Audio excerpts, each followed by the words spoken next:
Hello student, today's topic is projectile motion. What is the projectile motion? When a body thrown with some initial velocity with the horizontal direction and move in two dimensions under gravity, then the motion of body is called projectile motion and the path is called projectile path and the body is known as projectile. तो projectile motion में होता क्या है कि मान लो ये आपका horizontal direction है, एक्स एक्सिस मान लेते हैं, ये आपकी क्या है, वाई एक्सिस है। तो जब हम किसी बॉडी को हॉरिजेंटल डायरेक्शन में फेंकते हैं किसी एंगल से, तो हम क्या है, किसी बॉडी को हम थ्रो कर रहे हैं, तो इस टाइप में आपकी बॉडी क्या है, ये ट्रेवल करेगी। ठीक है, ये आपकी एक्स एक्सिस हो जाएगी। तो ये जो आपकी मोशन है बॉडी की, ये जो मोशन है आपकी क्या बोली जाएगी, प्रोजेक्टाइल मोशन। और ये जो पाथ है, ये पाथ आपका बोला जाएगा प्रोजेक्टाइल पाथ। और जिस बॉडी को हम थ्रो कर रहे हैं वो बॉडी आपकी बोली जाती है प्रोजेक्टाइल। तो जो प्रोजेक्टाइल जो मोशन होती है वो आपकी टू डायमेंशन होती है, एक्स एक्सिस में भी मोशन होती है और वाई एक्सिस में भी आपकी क्या है, मोशन होती है, और ये अंडर ग्रेविटी होती है। ठीक है, तो ये जो मोशन है आपकी क्या सी हो गई, प्रोजेक्टाइल मोशन। तो हम क्या मान लेते हैं, मान लीजिए हमने क्या है, किसी बॉडी को यू इनिशियल वेलोसिटी से हमने क्या है, थ्रो किया। ठीक है, हॉरिजॉन्टल से ये जो एंगल बनाया है हमारा कितना है, थीटा। ये आपका ओरिजिन हो जाएगा। After some time this body reach at point P, the coordinate of point P is X Y, so that this distance is y and this is x. At the top, at the peak point, suppose this is q, it is the highest point, so that the maximum height attained by the projectile is h. और जहाँ पे आपका projectile गिरता है उसे हम बोल देते हैं रेंज। यानी आपका यहाँ पॉइंट ओ से थ्रो किया और इस पॉइंट पे आपका क्या है, एस पॉइंट पे आपका ये क्या है, ग्राउंड पे मिल रहा है। तो ओ से एस तक की जो डिस्टेंस है ये आपकी क्या बोली जाएगी, रेंज। और जितना टाइम टेकन होता है रिटर्न होने में ग्राउंड पर, वो टाइम टेकन आपका बोला जाता है टाइम ऑफ फ्लाइट। यानी पॉइंट ओ से एस तक time taken by the projectile is known as time of flight. तो हमारा क्या है, यहाँ पे आपकी क्या है, यू इनिशियल वेलोसिटी हमने थ्रो किया है, तो इसके कंपोनेंट ब्रेक कर लेते हैं। एक्स एक्सिस के अलोंग वेलोसिटी का जो कंपोनेंट है हो जाएगा U cos theta, and Y axis के अलोंग हो जाएगा आपका you sine theta. At the point Q the velocity is you cos theta. ठीक है, यहाँ पे आपका क्या है, वाई एक्सिस के अलोंग कोई भी वेलोसिटी नहीं होगी, क्योंकि जो आपका प्रोजेक्टाइल की जो डायरेक्शन है वो आपकी क्या है, हॉरिजॉन्टल डायरेक्शन है, यानी एक्स एक्सिस के पैरेलल है। तो जो वेलोसिटी है वो आपकी केवल क्या रहेगी, एक्स एक्सिस के अलोंग ही रहेगी। ठीक है, तो जो वेलोसिटी का जो कंपोनेंट आएगा वो हो जाएगा आपका यू कॉस थीटा, और यहाँ पे यू साइन थीटा आपका क्या रहेगा, 0। अब हमें यहाँ पे क्या है, पाथ ऑफ प्रोजेक्टाइल हमें क्या है, फाइंड करना है। तो क्वेश्चन पूछा जाता है, prove that the path of projectile is parabolic. तो अब हम क्या है, यहाँ पे देखते हैं पाथ ऑफ द प्रोजेक्टाइल कि जो प्रोजेक्टाइल का जो पाथ होता है वो कैसा होता है। कुछ एग्जाम्पल भी हम देख लेते हैं प्रोजेक्टाइल मोशन के। जैसे हम क्या क्रिकेट मैच खेलते हैं, तो जो हम बॉल को थ्रो करते हैं, तो बॉल का जो थ्रो करते हैं तो उसका जो पाथ है वो आपका क्या हो जाता है, प्रोजेक्टाइल पाथ, और जो मोशन होगी वो आपकी क्या होगी, प्रोजेक्टाइल मोशन। ठीक है, अब हम क्या है, देखते हैं कि पाथ ऑफ प्रोजेक्टाइल कैसा होता है। तो सबसे पहले हम वेलोसिटी निकाल लेते हैं। वेलोसिटी अलोंग एक्स एक्सिस, तो ये हमने मान लिया U X equal to U cos theta, and velocity along y axis uy equal to u sin theta. Now along x axis आपका एक्सेलरेशन क्या रहेगा, ax इक्वल टू 0. ठीक है, along x एक्सिस आपका क्या है, एक्सेलरेशन क्या रहता है, 0 हुआ, क्योंकि जो आपकी ऑब्जेक्ट है वो अंडर ग्रेविटी आपकी क्या मोशन कर रही है, तो जो एक्सेलरेशन होगा वो केवल क्या है y एक्सिस के along रहेगा. तो हम क्या है सेकेंड इक्वेशन ऑफ मोशन का यूज करेंगे. By the second equation of motion x equal to uxt plus half axt square. Now x equal to ux की वैल्यू पुट करेंगे u cos theta into T plus half ax की value 0 into T square, so that x equal to ut cos theta. Now find the value of t, so that t equal to x upon u cos theta. This is equation first. अब हम same लेंगे along y axis. Along y axis acceleration is acceleration due to gravity, यानी g के equal होगा, और object को हम क्या है अपवर्ड डायरेक्शन में हम क्या थ्रो कर रहे हैं, तो अपवर्ड डायरेक्शन में आपका एक्सेलरेशन क्या होता है, नेगेटिव. तो A Y equal to minus जी. तो by the equation of second equation of motion, by the second equation of motion y equal to you Y T plus half A Y T square, so that y equal to put the value of uy u sin theta and put the value of t x upon u cos theta minus half g ax की ay की हमने क्या value रख दी है minus जी, तो ये minus में हो जाएगा, और t की value x upon u cos theta का whole square, so that y equal to u to u आपका कैंसिल हो जाएगा, x into sine theta upon cos theta आपका टेन थीटा हो जाएगा, minus half into g upon u square cos square theta into x square, so that y equal to ax minus bx square. Here a or b, a and b are the constant. Here a and b are the constant. So that this is the equation of parabola.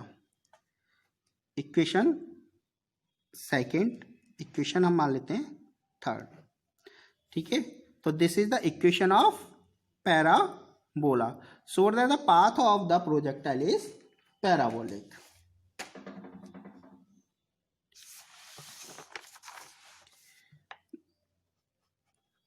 This is an equation of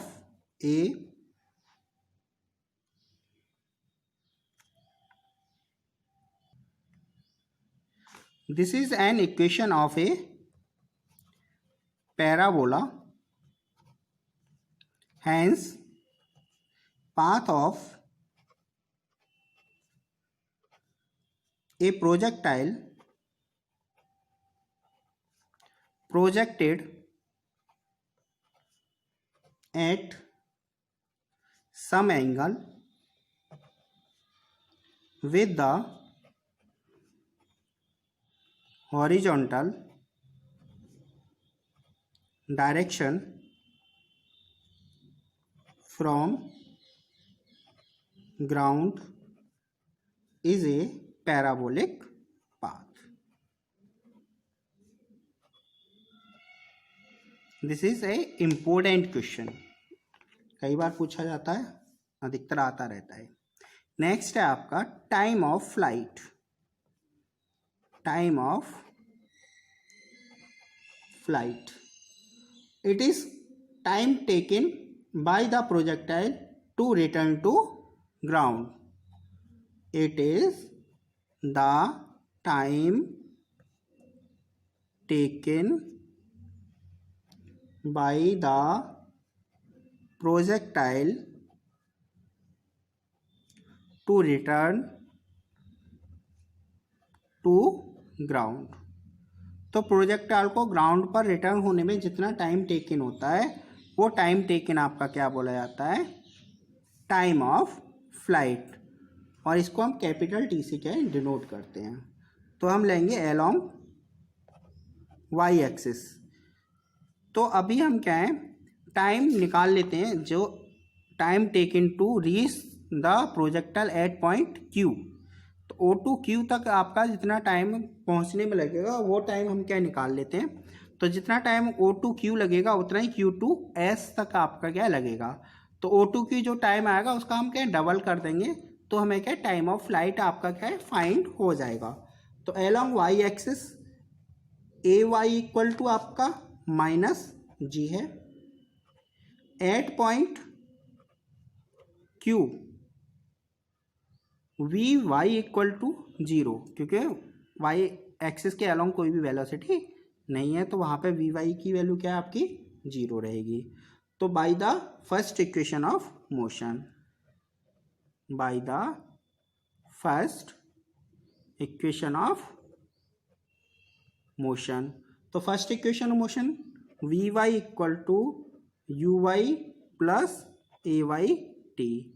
so that put the value of v y and a y, the value of v y is zero and the value of u y is u sine theta and a y value is minus g t. So that G T equal to U sine theta and time t equal to u sin theta upon g. Now time of flight,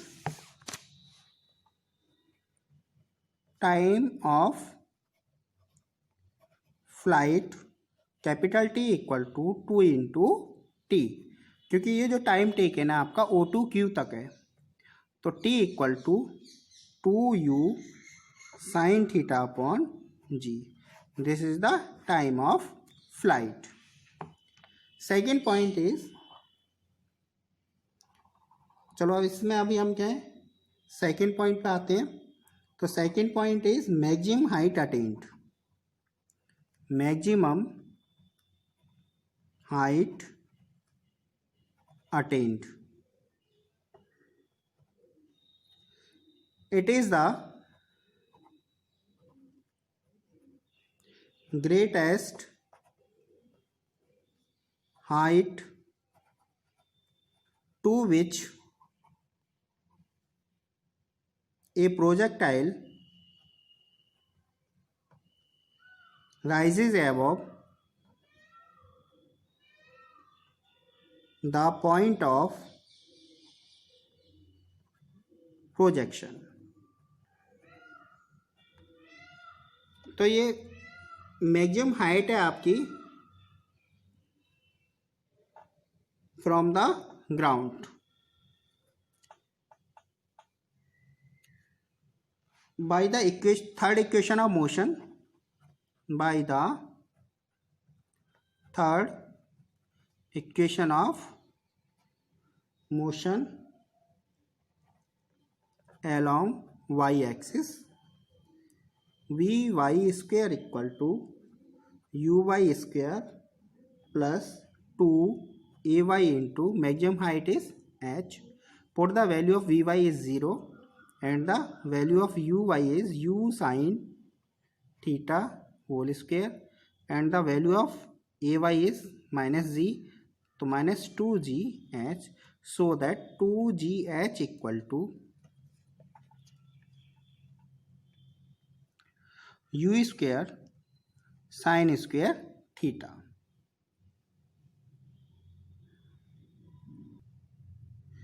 Now g equal to now 2gh equal to u square sin square theta, so that h equal to u square sin square theta upon 2g.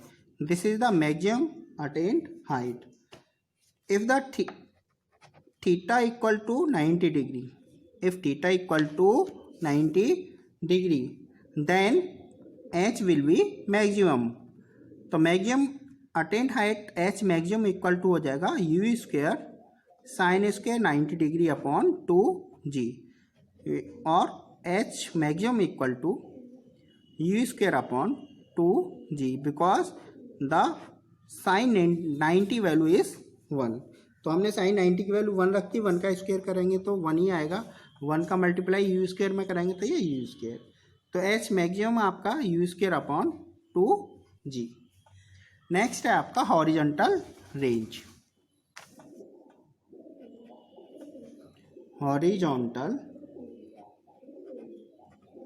Range, it is the distance covered, it is the distance covered by a projectile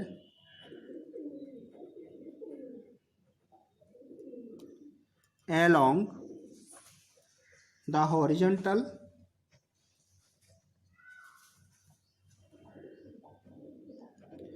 between the point of projection to the point on ground where the projectile returns again, where the projectile returns again, and it is denoted by capital R. तो जो आपका range आपकी क्या है, point O से हमने क्या है किसी प्रोजेक्टाइल को प्रोजेक्टेड किया, पॉइंट S पर आपका रिटर्न हो रहा है ग्राउंड पर. तो the distance between the point O and S is known as horizontal range, and it is denoted by capital R. Now along x-axis, ux equal to u cos theta and ax equal to 0, so that by the second equation of motion, by the second equation of motion, x equal to uxt plus half axt square. Now x equal to capital R, so that R equal to u cos theta into time is equal to time of flight, so that t equal to capital T, यानी time of flight, plus half ax की value 0 into t square. तो R equal to u cos theta into capital T. Now put the value of T, but we know that time of flight T equal to 2u sin theta upon g, so that R equal to u cos theta into 2u sin theta upon g. Now multiply u and u is u square into 2 sin theta cos theta upon g. ये आपका sin 2 theta का formula हो रहा है, तो इसकी जगह हम क्या है sin 2 थीटा रख देंगे. तो u square sin 2 theta upon g, this is the range. ठीक है, अब हमें क्या है, मैक्सिमम हमें क्या रेंज हमें क्या निकालनी है।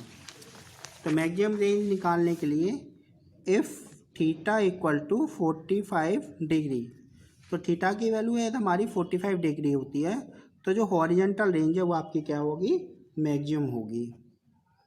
Then u square sine 2 into 45 degree upon g, और r maximum equal to u square sine 90 degree upon g, और r maximum equal to u square upon जी।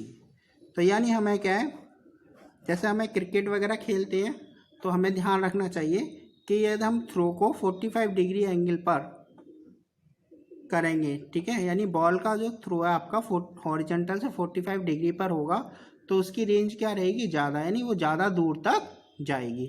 ऐसे ही आपका डिस्क थ्रो, ठीक है, भाला फेंक जो गेम होते हैं, इनमें हमें क्या प्रैक्टिस करनी पड़ती है कि हम जो थ्रो कर रहे हैं वो कितना 45 डिग्री पर हो, तो जिससे हमारा हॉरिजॉन्टल रेंज क्या हो, मैक्सिमम हो जाए। ठीक है, ये हमें यहाँ पे एक पॉइंट हमें क्या ध्यान रखना है कि हॉरिजॉन्टल रेंज आपकी थीटा और 90 माइनस थीटा के लिए क्या रहती है, सेम रहती है। Horizontal range is same for angle of projection theta and 90 minus theta. ठीक है, जैसे मान लीजिए कोई ऑब्जेक्ट है, इस ऑब्जेक्ट को मैंने यहाँ 30 एंगल पे थ्रो किया है और इसी को मैं 60 डिग्री एंगल पर भी थ्रो करूँ, तो दोनों की रेंज आपकी क्या होगी, ये आपका यहाँ पर एंगल कितना है 60 डिग्री, तो दोनों पर आपका क्या रहेगा, सेम आपकी क्या रहेगी रेंज। ठीक है, आर की वैल्यू क्या रहेगी, दोनों सेम रहेंगी, यानी 30 डिग्री, तो 90 माइनस 60 कितना हो गया आपका 30। ठीक है, तो दोनों आपका रेंज क्या रहेगी, सेम। तो यहाँ पे हम ध्यान रखेंगे कि horizontal range is same for angle of projection theta and 90 minus theta.